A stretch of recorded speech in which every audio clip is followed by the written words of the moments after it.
Alors, je vous invite à tourner dans la Genèse au chapitre 25. Genèse au chapitre 25. Et le titre de mon message, c'est « Lutter pour sa place dès le ventre de sa mère ». Lutter pour sa place dès le ventre de sa mère. Je vous amène aux Jeux olympiques, aux épreuves d'athlétisme, au relais, aux courses à relais. Puis dans ces épreuves-là, l'aspect le plus difficile de la course à relais, c'est le relais. Dans le moment du relais, c'est là où ça passe ou ça casse. Si le relais ne se fait pas convenablement, la course va être perdue, peu importe ta vitesse. Et on est à un point de relais, de passage du flambeau dans notre récit ici dans la Genèse. Il y a une transition de la bénédiction entre Abraham et la génération suivante. Puis on va trouver un petit peu dans ce texte-là, cette même petite anxiété qu'on peut vivre aussi avec le passage du flambeau aux autres générations. Parce que la foi va être transmise du parent vers l'enfant, à la génération suivante, d'une génération dans l'Église à l'autre.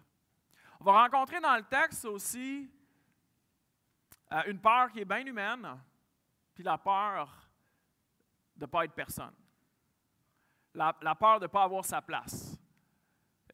Se sentir fragile parce que je ne sais pas je suis qui, puis ça m'amène à faire des choses qui ne sont pas bonnes. Donc ça, c'est notre texte de Genèse 25. Et dans la première partie du texte, entre les versets 1 à 18, on va regarder un peu les événements autour de la mort d'Abraham. Puis on va lire le texte avec l'idée de passer le flambeau de la foi à l'autre génération. Donc Abraham, il meurt. C'est lui qui a reçu la promesse de la bénédiction dans Genèse 12. Il vit un long chemin de foi. Et là, c'est gros. Qu'est-ce qui va arriver avec la promesse de Dieu? Est-ce qu'elle va être transférée? Donc, c'est ce passage, on va le regarder sous cet angle-là. Et on va commencer avec la lecture, donc, des versets 1 à 18. On se souvient, en contexte, il y a quelques 40 ans, la femme d'Abraham, Sarah, est décédée. Après ça, Maxime, la semaine dernière, a parlé du long récit de comment Dieu avait pourvu à la femme du fils d'Abraham, Isaac, et comment cette Rebecca-là, finalement, elle avait été pourvue pour que la lignée de la promesse se continue.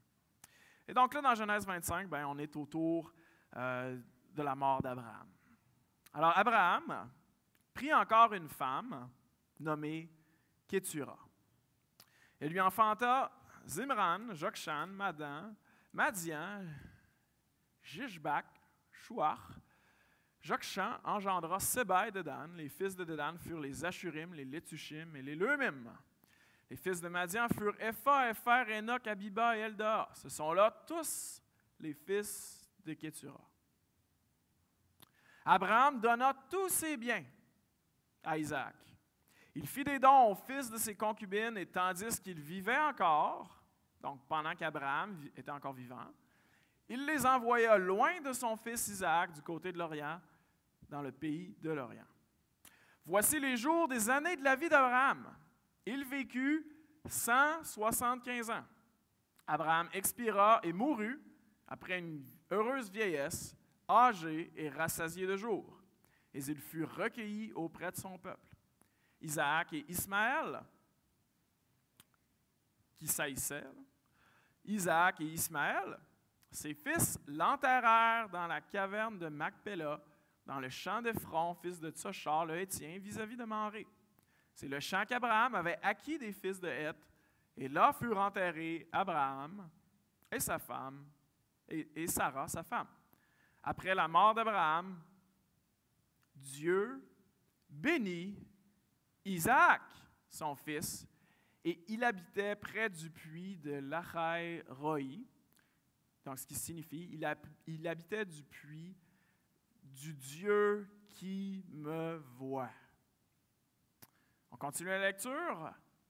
Voici la postérité d'Ismaël, le fils d'Abraham, qu'Agar, l'Égyptienne, servante de Sarah, avait enfanté Abraham. Voici les noms des fils d'Ismaël. Nebajot, premier-né d'Ismaël, Kédar, Adbel, Mibsam, Mishma, Douma, Massa, Hadad, Tema, Jétur, Naphish et Kenma. Ce sont là les fils d'Ismaël. Ce sont là leurs noms selon leurs parcs et leurs enclos. Ils furent les 12 chefs de leur peuple. Et voici les années de la vie d'Ismaël, 137 ans. Il expira et mourut, et il fut recueilli auprès de son peuple. Ses fils habitèrent depuis Havila jusqu'à Shur, qui est en face de l'Égypte, en allant vers l'Assyrie, et s'établit en présence de tous ses frères.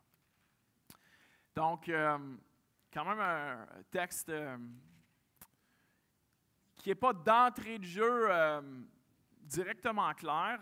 Alors, ce que je vous suggère d'observer, c'est vraiment cette idée de passer le flambeau à l'autre génération.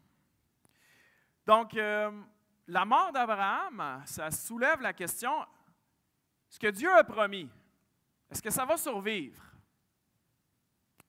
Et ce qu'on voit dans le passage, c'est que la mort d'Abraham, ce n'est pas une fin aux promesses de Dieu, c'est un test, à savoir si Dieu, lui, va être fidèle pour que la promesse se perpétue, puis ensuite, est-ce que l'autre génération va être fidèle pour continuer d'agir par la foi? Et ce qu'on voit au travers de ces histoires d'héritage et de fils, c'est que Dieu tient sa promesse. Il tient sa promesse avec une bénédiction générale. Vous vous souvenez, au cœur de ce que Dieu avait promis à Abraham, c'était quelque chose comme « Regarde vers le ciel, Abraham, compte les étoiles, et si tu peux les compter. » Et Dieu lui a dit « Ben, telle sera ta postérité. » Et donc là, à la fin de sa vie, avec tous ces noms-là, qui ne nous disent pas grand-chose, mais le point de ces noms-là, c'est qu'à la fin de sa vie, Abraham est le père de plusieurs nations. Dieu lui avait promis, et voilà, la marchandise est livrée. Il est le père de plusieurs nations.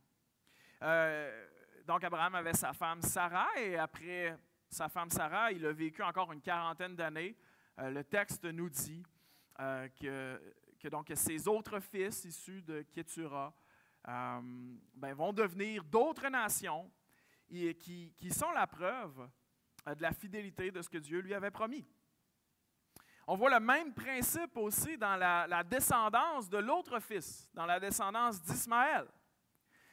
Ismaël, cet autre fils d'Abraham-là, avait reçu aussi une bénédiction spéciale, comme quoi il n'allait pas juste être l'enfant orphelin, déshérité, mais que lui aussi allait être béni et allait avoir une descendance féconde. Et vous avez vu au verset 13 à 15, on a lu toutes sortes de noms qu'on n'a pas besoin de retenir, mais le point ici, c'est la fin du verset 16. Ils furent les 12 chefs de leur peuple. Donc cet enfant-là, Ismaël, qui est issu d'une histoire familiale déchirante. Vous vous souvenez du gros conflit entre la mère porteuse puis la femme d'Abraham et comment ils s'étaient entre-déchirés jusqu'à même renvoyer Agar, puis qu'elle a été sans domicile fixe au bord de la mort. Eh bien, cet enfant-là, qui est né dans des circonstances vraiment difficiles, va finalement avoir une descendance qui est bénie, puis par la présence de Dieu, va surmonter. Et c'est la preuve que Dieu bénit même au-delà de nos dysfonctionnements, puis de nos histoires de famille qui peuvent nous blesser profondément. Une chose aussi qui est touchante dans le passage, c'est au verset 11. On a vu comment Dieu était fidèle pour accomplir sa bénédiction en général. Et vous voyez au verset 11, après la mort d'Abraham, Dieu bénit Isaac, son fils. Alors, c'est comme Moïse, dans la Genèse, est en train de nous dire parce que la bénédiction, la promesse de réconciliation, le canal du salut que portait Abraham, eh bien, là, le flambeau est passé. Et désormais, c'est Isaac qui est le porteur de cette bénédiction. C'est au travers de la descendance d'Isaac qu'éventuellement Jésus va naître. Donc, première chose qu'on peut retenir de ce passage-là, d'abord, c'est que ce que Dieu a promis à Abraham, à Isaac, puis à Ismaël, ça se réalise. Je veux commenter un petit peu sur le legs qu'Abraham laisse à ses enfants.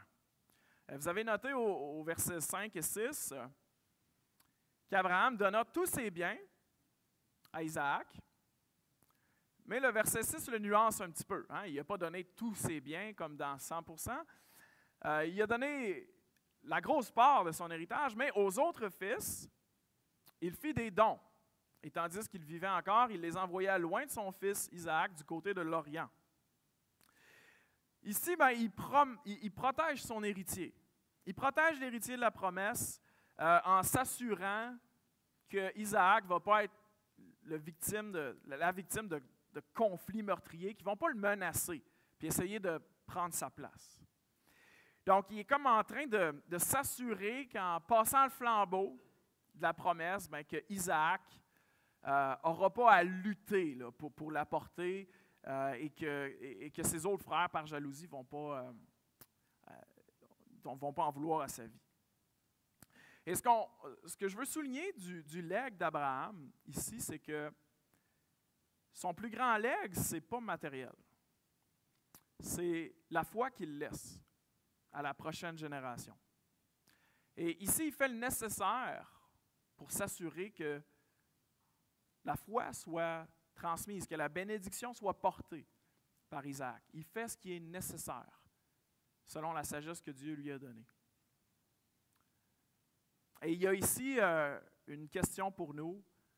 Est-ce que je fais ce qui est nécessaire pour le transfert de la foi à la prochaine génération? Je peux y penser dans la façon dont je vis ma vie. Est-ce que je suis un modèle que la prochaine génération va vouloir imiter? Est-ce qu'on le vit comme Église pour la prochaine génération de l'Église et finalement dans ma famille? Est-ce que je fais ce que je dois faire pour que la prochaine génération porte le flambeau de la foi? Maintenant, on peut regarder au legs d'Ismaël. Qu'est-ce que Ismaël, lui, il laisse à ses enfants? Lui, il a eu un début de vie vraiment difficile, Ismaël. On voit qu'il est vraiment béni, par exemple. Et on se pose la question, qu'est-ce que Ismaël a fait avec la bénédiction et la fidélité de Dieu dans sa vie? C'est une question qu'on peut se poser, mais le texte ne donne aucune réponse. Est-ce que la foi en l'Éternel, qui a béni Ismaël comme ça, est-ce qu'il l'a transmis à ses fils qui sont devenus des nations? Bien, le texte n'y répond pas. Et il ne répond pas à ça afin qu'on regarde vers nous-mêmes. Qu'est-ce que moi j'ai fait avec la bénédiction de Dieu? Est-ce que j'ai instruit mes descendants à propos de l'origine de cette bénédiction-là? De qui a créé le ciel et les étoiles? De qui me conduit? Je termine avec ce bout de l'étude avec quelques observations sur la mort d'Abraham à 175 ans. C'est entre les versets 7 à 10. Le texte au verset 8 nous dit qu'Abraham expire après une heureuse vieillesse. C'est-à-dire qu'il y a une vie qui est remplie, qui est bénie, comme Dieu lui avait promis dans Genèse 15. Il meurt heureux, rassasié de jour. Il a vécu une vie, on pourrait dire sans regret, une joie qui vient d'une vie de foi, de fidélité.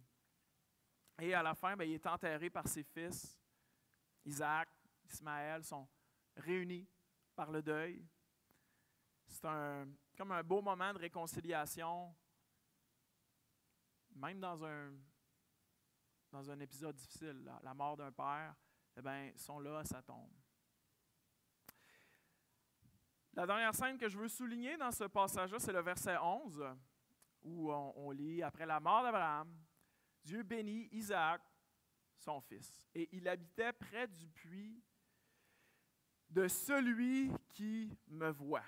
Celui qui est vivant me voit. » Ce puits, c'était le puits où Agar, qui était comme en gros une genre de jeune femme, peut-être adolescente, enceinte, non, elle n'était plus enceinte à ce moment-là. Elle avait son jeune enfant, puis, en tout cas, vous pourrez me corriger, là, le détail m'échappe. Soit elle est enceinte ou elle a son jeune enfant, et elle est jetée dehors. Elle est jetée dehors parce qu'elle est maltraitée par Sarah. Et là, elle se met à crier. Et l'Éternel lui apparaît, va la consoler puis l'orienter sur ce qu'elle doit faire. Et le lieu où elle était va être nommé le puits, parce que c'est un puits, de celui qui est vivant me voit. C'est le lieu où Agar, qui était vulnérable, exclue, va être vue et entendue par Dieu. Donc, en s'y installant, Isaac est en train de demeurer là où Dieu nous rencontre. D'habiter dans l'endroit où Dieu me vient en aide parce que je crie à lui, finalement. Et donc, Abraham meurt, les projecteurs sont maintenant exclusivement sur Isaac. Puis là, la question, c'est plus, est-ce qu'il y a un héritier, mais comment est-ce que Dieu va utiliser ce Isaac-là, qui est bien imparfait, comment Dieu va l'utiliser pour bénir le monde? Et ça nous amène à notre deuxième tableau d'aujourd'hui, entre les versets 19 à 26. Les versets 19 à 26, où là maintenant le flambeau de la bénédiction va être disputé. Il va y avoir une lutte dès le début pour la bénédiction. Et ayant dit ça, on va lire les versets 19 à 26.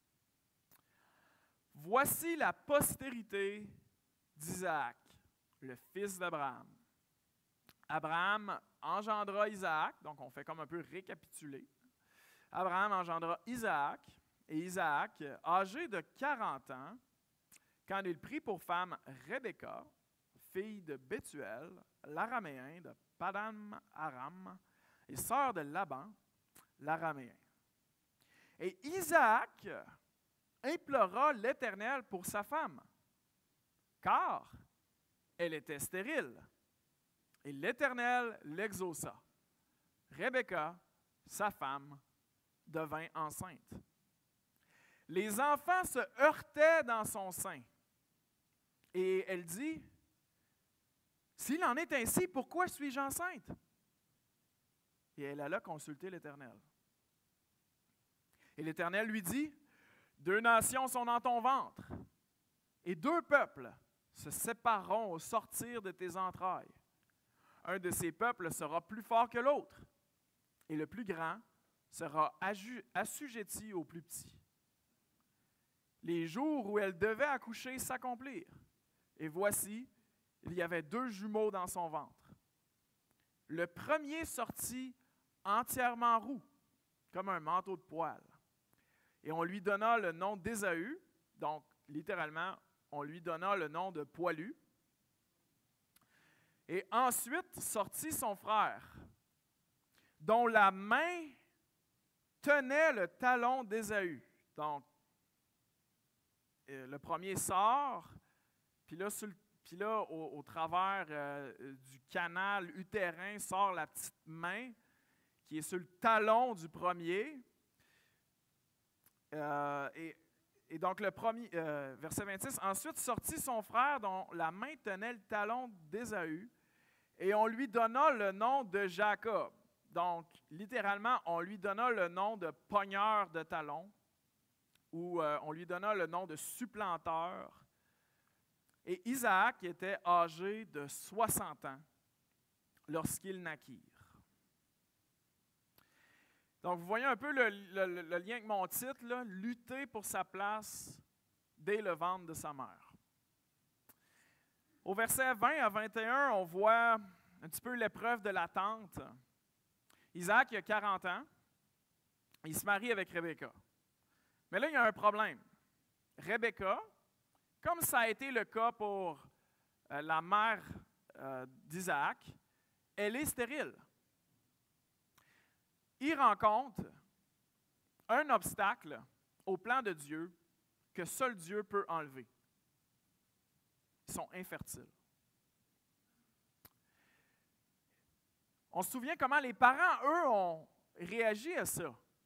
Abraham et Sarah, eux, avaient réagi à l'infertilité par la désobéissance. Alors, ils avaient choisi de prendre une mère porteuse, malgré que Dieu leur avait dit que cet héritier devait venir directement de Sarah. Et ce qui va se passer, c'est des blessures profondes.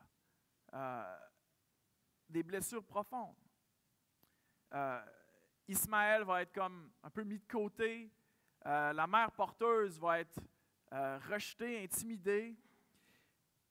Et là, tu vois que la génération suivante, Isaac, elle ne veut pas reproduire les mauvais comportements des parents. Alors, le cycle est brisé. Tu as le même problème, la stérilité, mais Isaac ne va pas répéter l'erreur de son père. Il n'y aura pas d'Agar ici. Il va y avoir 20 ans de prière. Vous notez au verset 26 que c'est à l'âge de 60 ans que les jumeaux sont nés, alors que le début de ce projet de famille a commencé à 40 ans. C'est assez frappant dans le texte, si je relis le verset 21, à quel point ça se passe vite, cette épreuve de 20 ans d'infertilité. Regardez là, en combien de mots ça se passe dans le texte biblique. Isaac implora l'Éternel pour sa femme. On se pose la question, pourquoi? Tu sais, là, car elle était stérile. Et l'Éternel l'exauça. Donc ici, ça prend, je sais pas, 3 secondes à lire, mais ça prend 20 ans à vivre. Puis tu sais, il y a des secondes dans la vie qui passent comme des années. Bien, j'imagine qu'il y a 20 ans à lutter avec ce désir-là. Puis Dieu, pourquoi tu ne me le livres pas? Pour nous, ça se fait en un souffle, mais pour eux, la fidélité, ça ressemble à une très longue attente. Et c'est la même chose pour nous. Avec les luttes qui nous sont propres, la fidélité, ça ressemble des fois à une longue attente. Quand c'est raconté, ça se raconte bien vite, mais 20 ans de prière parce que tu as quelque chose qui te transperce le cœur, c'est 20 longues années. Pourquoi Sarah? Pourquoi Rebecca? Et pourquoi l'autre génération avec Rachel, qui elle aussi sera stérile? Pourquoi est-ce qu'elles vivent ça? Eh bien, dans la Genèse, la raison est donnée. La raison de leur infertilité, c'est parce que Dieu cherchait à enlever de leur esprit toute possibilité qu'elles étaient au contrôle. Et parfois, Dieu va permettre des obstacles à son propre plan à lui, afin qu'on apprenne que tout dépend de lui. Sans la foi, il est impossible de lui être agréable. Et donc, premier obstacle de couple, une grosse école de foi. Que ce soit dans nos églises, nos ministères, nos vies, Dieu va parfois nous envoyer des obstacles de foi, même des obstacles à son plan, pour que Dieu apprenne, pour que nous, on apprenne que tout dépend de lui. Afin d'enlever de notre cœur la petite voix qui dit hey, « c'est à cause de moi. Je mérite la gloire. » Je fais une remarque sur le fardeau de l'infertilité, parce que ce récit nous alerte à la tristesse profonde qui est liée à ça. Puis il y a certains qui parviendront jamais à avoir des enfants biologiques, puis d'autres, ça va être seulement après des longues années. Il ne faudrait pas sortir de ce texte-là l'idée que Dieu te doit des enfants si tu pries assez longtemps. Le Nouveau Testament contient aucune promesse spécifique pour les femmes ou les familles qui désirent ardemment des enfants biologiques et qui sont parfois confrontés à l'infertilité. Ce que la Bible déclare cependant, c'est que Dieu est bon, que Dieu entend nos prières. Quand on a le cœur brisé, il se fait proche de nous. Oui, Dieu pourrait décider de donner un enfant miracle, mais ce n'est pas une assurance qu'il donne. Puis, c'est quelque chose de lourd à porter. Donc, en Église, sachons faire preuve de toute la sensibilité possible à ceux qui portent cette attente-là, ou encore ceux qui en ont fait le deuil.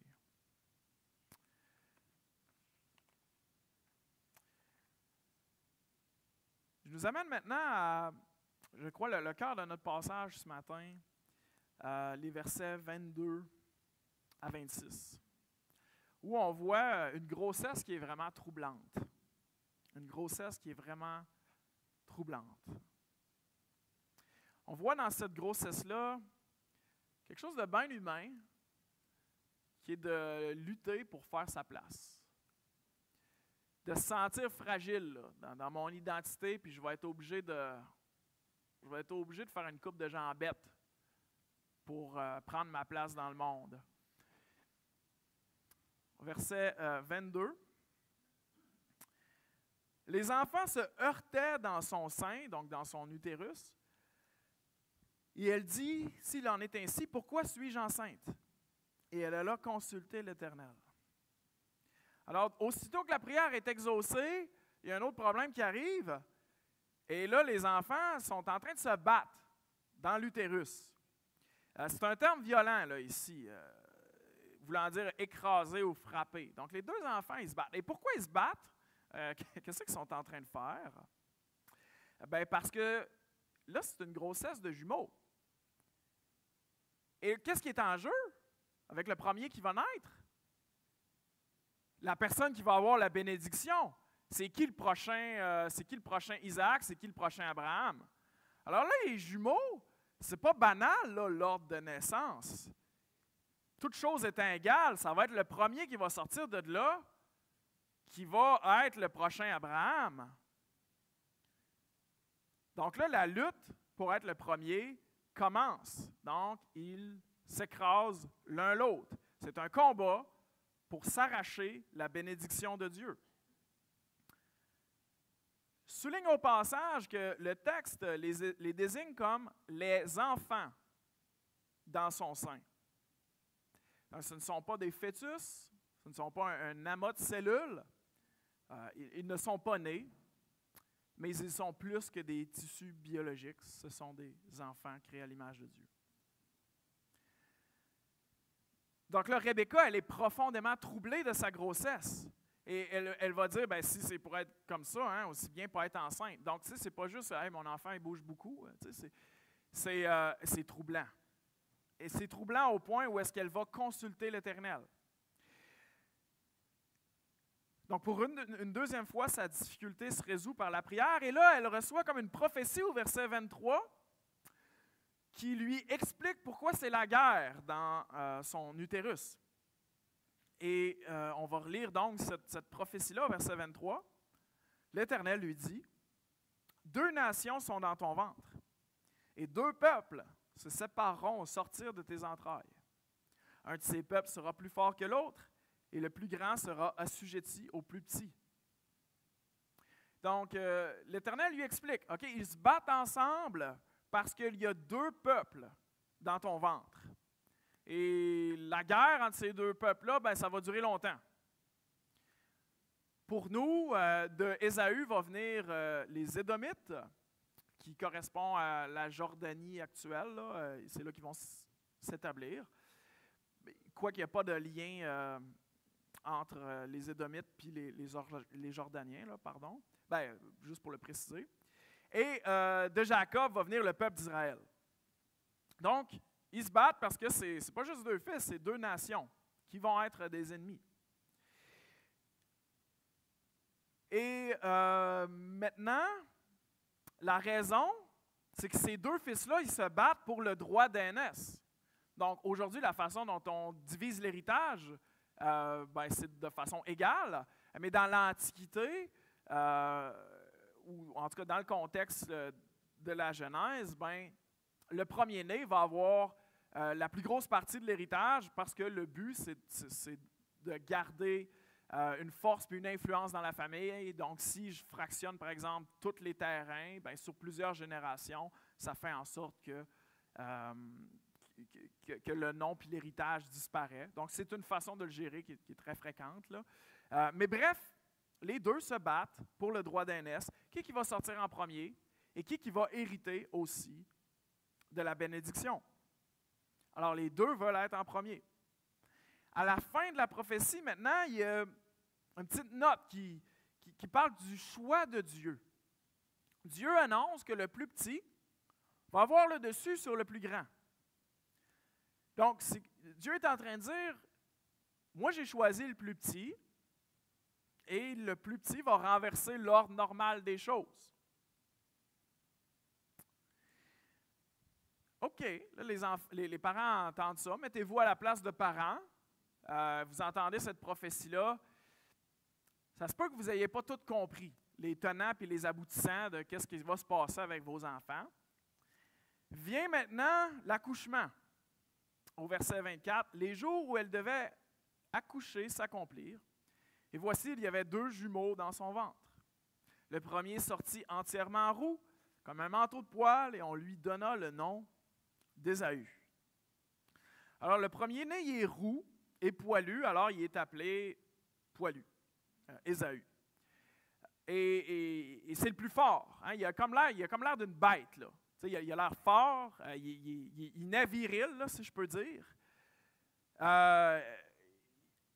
Il naît le premier, voilà, c'est un choix logique pour être le fondateur d'une nation puissante. Il est né en premier, oui, c'est super, il est déjà fort, c'est déjà une bête, là, t'sais. Et là, après ça, vient Jacob, verset 26, « Ensuite sortit son frère, dont la main tenait le talon d'Ésaü. » Imaginez la scène, c'est incroyable. Et on lui donna le nom de Jacob. Donc, le nom de Jacob, c'est un jeu de mots avec le mot talon. Là, si vous lisez en hébreu, ça rime, ça a la même sonorité. Donc, son nom, ça veut dire le talonneur, le pogneur de talons ou le supplanteur. Là. Vous voyez l'idée? Donc, déjà, dès le ventre de sa mère, Jacob, il est comme en lutte pour supplanter son frère puis devenir le premier. C'est un peu crève-cœur, parce que finalement, il n'a pas été capable de le garder en arrière puis de sortir en premier. Puis c'est comme si leurs caractéristiques de naissance venaient comme un peu fournir l'aperçu de ce qui va se passer dans les prochains chapitres. Ésaü, avec Maxime la semaine prochaine, il va se laisser diriger par son appétit, puis il va mépriser ce que Dieu lui a donné, et il va vendre son droit d'aînesse pour un repas. C'est comme un peu un animal, là, il se laisse contrôler par son appétit. Il méprise qui est comme premier-né, il n'en fait pas de cas, puis il vend ça.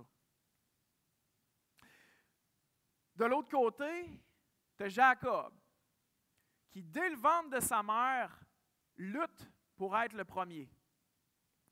Puis il est possédé par ce désir-là, puis il va tromper toutes les personnes importantes de sa vie. Il va faire des jambettes à toutes les personnes importantes de sa vie pour devenir le premier, puis arracher la bénédiction. Puis la relation entre ces deux-là, entre Jacob et Ésaü, ça raconte un peu les conséquences de ne pas accepter comment Dieu distribue ses dons comme il veut. Dieu me fait comme je suis, et si je méprise ce que j'ai, ou si je ne suis pas capable d'accepter ce que les autres ont et que je cherche à les écraser pour faire ma place, ce ne sera pas la bénédiction, ce sera la malédiction, puis des relations brisées qui vont s'en suivre. Le conflit entre ces deux-là, ce n'était pas obligatoire.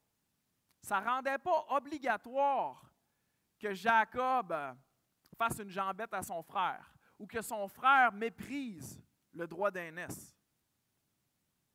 Jacob n'avait pas besoin de faire le mal pour obtenir la bénédiction, puis Ésaü n'avait pas besoin de mépriser ce qu'il avait.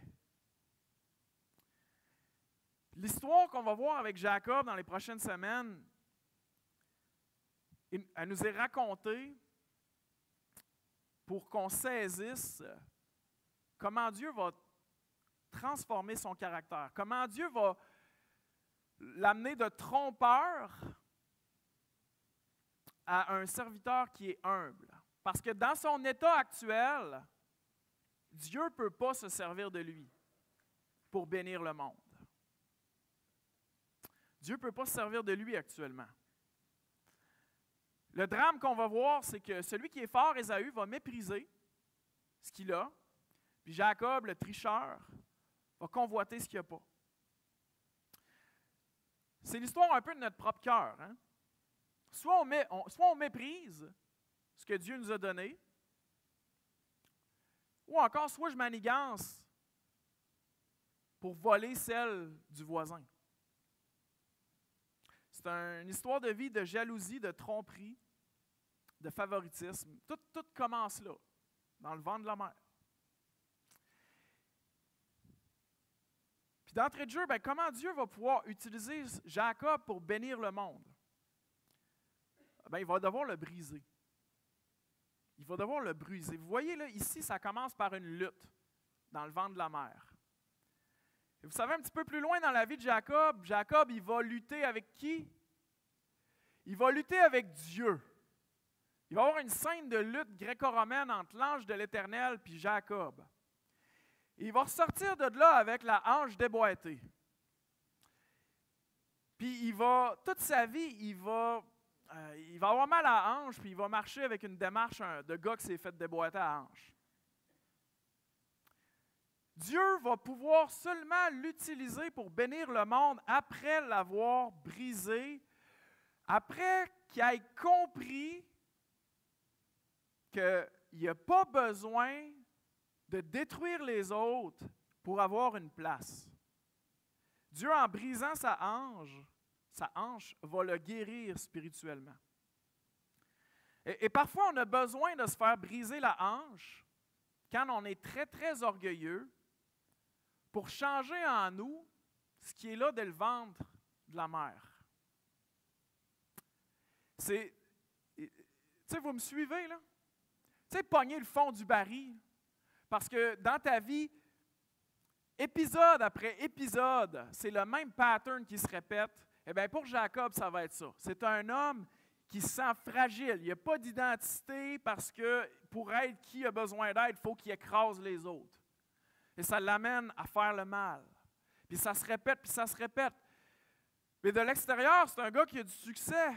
Mais fondamentalement, ça ne plaît pas à Dieu. Il n'agit pas par la foi.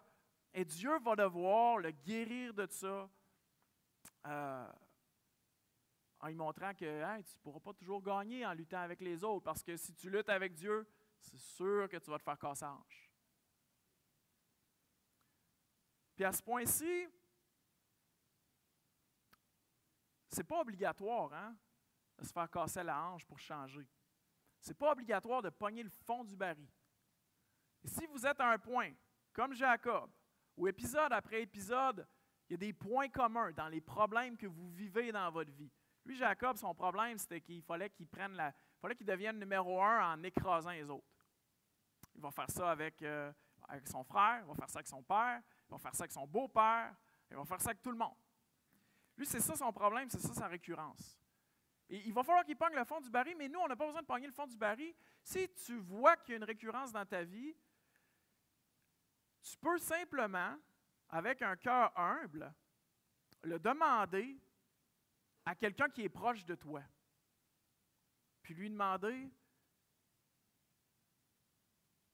j'aimerais vraiment ça changer, puis dis-moi c'est quoi l'impact que j'ai sur toi. Puis si tu es prêt à poser la question et à la recevoir sans dire, ben là, c'est telle et telle raison, puis il faut me comprendre. Si tu es prêt à recevoir la raison sans être sur la défensive, ben ça, c'est une attitude d'humilité, de spiritualité profonde. Mais si tu n'es pas encore prêt à te voir dans le miroir, ben peut-être qu'un jour, tu devras te casser la hanche. Quelques applications pour la famille et l'Église. Les deux parents vont rentrer dans le jeu inverse de la prophétie. Rebecca va avoir son préféré, Jacob va avoir son préféré.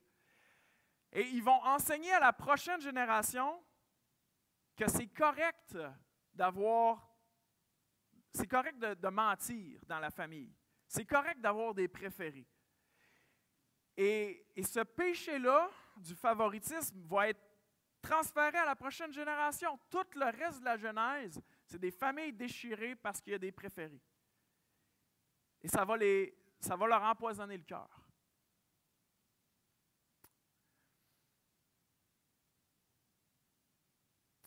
Les luttes puis les jalousies, elles sont aussi parmi les enfants de Dieu.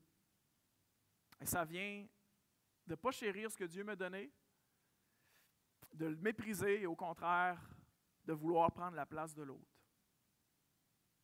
Ce texte-là est aussi repris dans le Nouveau Testament, dans Romains 9, au verset 11 à 12. On ne lira pas ce matin parce que le temps est court. Mais Dieu se sert de l'exemple de ces deux enfants-là dans le sein de leur mère pour expliquer que Dieu sauve sur la base de la grâce. Dieu sauve gratuitement, pas parce que tu le mérites. Dans Romains 9, il est dit que Dieu a aimé Jacob et haï Ésaü. Une façon de parler pour nous dire qu'il a choisi Jacob. Et pourquoi il a choisi Jacob? Bien, il n'a pas choisi Poilu, le chasseur fort. Il a choisi le tricheur. Pourquoi il l'a choisi? Pour que personne ne puisse dire que la bénédiction de Dieu s'obtient par la force ou le mérite. Dieu va choisir le faible pour montrer que son plan ne dépend pas de notre performance. Il dépend de sa pure grâce. Puis Dieu agit encore de la même façon aujourd'hui en choisissant des gens qui défient nos attentes. Dans 1 Corinthiens 1, ça va dire que Dieu choisit les choses faibles et folles du monde. Le Seigneur Jésus a dit que je ne suis pas venu pour les justes ou pour ceux qui sont en santé. Donc ce matin, le début de n'importe quelle vie spirituelle, c'est de reconnaître humblement que j'ai besoin, que je suis en besoin, que je ne l'ai pas l'affaire, mais que j'ai besoin de l'intervention de Dieu dans ma vie. Et tu ne peux pas te définir comme quelqu'un de spirituel, à moins d'avoir ce cœur-là qui dit « Je le sais que ce n'est pas parce que je mérite, au contraire, je ne le mérite pas. Seigneur Jésus, j'ai besoin de toi. » Je termine maintenant en résumant un petit peu. Ce texte-là nous a montré la fidélité de Dieu dans la transmission de la promesse. Et ce matin, on peut se sentir de différentes façons. Dans l'histoire, il y a des fils comme les fils d'Ismaël, les fils de Kétura. Peut-être que je me sens un petit peu en marge du plan de Dieu. petit peu pas trop concerné par l'action principale. Bien, rappelez-vous, hein, Dieu vous voit, il connaît vos noms comme il connaît ces noms-là obscurs, que nous sont obscurs pour nous, mais Dieu les connaît. Puis sa bénédiction, elle est large, puis elle est aussi vraie pour eux. Il n'y a pas d'enfants oubliés en Jésus. Peut-être aussi, ça a résonné avec vous, avec Isaac et Rebecca qui sont dans l'attente. Vous avez cette prière-là depuis 20 ans. Je vous encourage à persévérer, à ne pas manigancer, mais à continuer de prier. Puis finalement, peut-être ça a résonné avec Jacob dans le ventre. Tu es en lutte, tu te compares, tu es jaloux, tu as peur de ne pas avoir ta place, alors tu essaies de pogner le talon de quelqu'un. La solution, c'est un petit peu d'aller au puits du Dieu vivant qui me voit, en sachant que je suis vu et saisi par Dieu en Jésus. Je n'ai pas besoin de lutter, je n'ai pas besoin de mépriser pour m'arracher une place. Dieu va bénir selon son plan, selon son temps, selon ses moyens. Prions.